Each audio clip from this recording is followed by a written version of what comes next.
জয় শ্রীরাম। জয় শ্রীরামচন্দ্রের জয়। নমস্কার সকল সম্মানীয় দর্শক ও শ্রোতা বন্ধুদের রিমিস ভার্সন এই চ্যানেলের পক্ষ থেকে সকলকে সুস্বাগতম। আশা করছি ঈশ্বরের আশীর্বাদে আপনারা সকলেই ভালো আছেন, সুস্থ আছেন। আজ 6 এপ্রিল রবিবার 2025।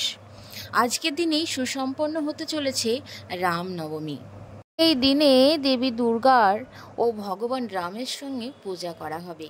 পঞ্জিকা অনুযায়ী চৈত্র মাসের শুক্লপক্ষের নবমী তিথিতে রামনবমী উৎসব পালিত হয়।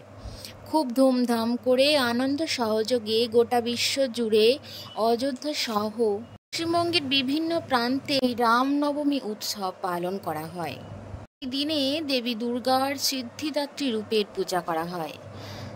এই চৈত্র নবরাত্রির নবম দিনটির বিশেষ এক মাহাত্ম্য রয়েছে, কারণ এই দিনে কন্যা পূজাও করা হয় এবং এই নবরাত্রির সমাপ্তি ঘটে। চৈত্র নবরাত্রির নবম দিনটি রামনবমী নামে পরিচিত, কারণ এই দিনে ভগবান শ্রী রামচন্দ্রের জন্ম হয়েছিল।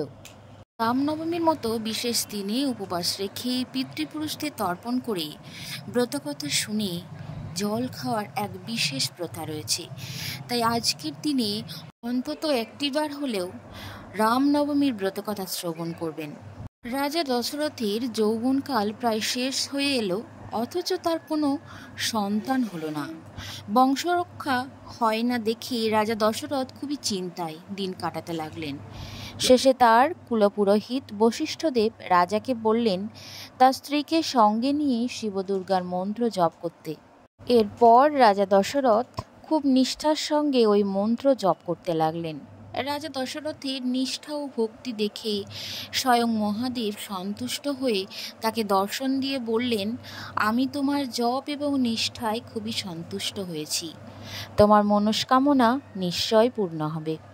তুমি অবিলম্বে পুত্রেষ্টি যজ্ঞ করার ব্যবস্থা করো। তারপরই রাজা দশরথ পুরোহিতদের সঙ্গে পরামর্শ করে পুত্রেষ্টি যজ্ঞ করার আয়োজন করলেন। অনেক কষ্টে ঋষ্যশৃঙ্গ মুনিকে আনিয়ে যজ্ঞ সমাধা করলেন। যজ্ঞ সম্পন্ন হওয়ার পর সেই যজ্ঞের চরু কৌশল্যা প্রকৃতি সহ 3 রানীকে খেতে দেওয়া হলো। চরু খাওয়ার অল্প দিন পরেই রানী কৌশল্যা ও 2 রানী গর্ভবতী হলেন। তারপর 10 মাস 10 দিন যেদিন পূর্ণ হলো সেই দিন ছিল চৈত্র মাসের শুক্লপক্ষের নবমী তিথি। পুনর্বসু নক্ষত্রের উদয় হওয়ার পর শুভ লগ্নে শুভক্ষণে স্বয়ং শ্রী ভগবান রামচন্দ্র কৌশল্যা দেবীর গর্ভ থেকে রামচন্দ্র রূপে ভূমিষ্ঠ হলেন। অতি পূর্ণের দিন, সেই দিন এই উপলক্ষে রাজ্য জুড়ে উৎসব লেগে গেল। অতি পূর্ণ দিন বলেই চৈত্র মাসে শুক্লপক্ষের নবমী তিথির এই দিনটিকে রামনবমী বলা হয়।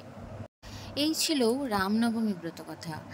বন্ধুরা, ভিডিওটি আজকে এখানেই সমাপ্ত করছি। আবারও দেখা হচ্ছে আপনাদের সাথে পরবর্তী কোনো নতুন ভিডিও নিয়ে। সকলে ভালো থাকুন, সুস্থ থাকুন। সকলকে রামনবমীর অনেক অনেক শুভেচ্ছা ও আন্তরিক অভিনন্দন। শ্রী রামচন্দ্রের আশীর্বাদে আজকের দিনটি আপনারা সকলেই খুবই ভালো কাটান, সুস্থ থাকুন এবং পুজোর শেষে অবশ্যই একটিবার হলেও এই রামনবমী ব্রতকথা শ্রবণ করবেন। আপনি যদি রামচন্দ্রের ভক্ত হয়ে থাকেন তাহলে অবশ্যই কমেন্ট বক্সে একটি কমেন্টে লিখে যাবেন জয় শ্রীরাম। আপনি যদি পরিবারের নতুন একজন সদস্য হয়ে থাকেন চ্যানেলটি সাবস্ক্রাইব করে অবশ্যই পাশে থাকবেন। ধন্যবাদ সকলকে এই ভিডিওটিতে এতক্ষণ জুড়ে থাকার জন্য। জয় শ্রী রামচন্দ্রের জয়। জয় বজরংবলী। জয় শ্রীরাম। ধন্যবাদ সকলকে।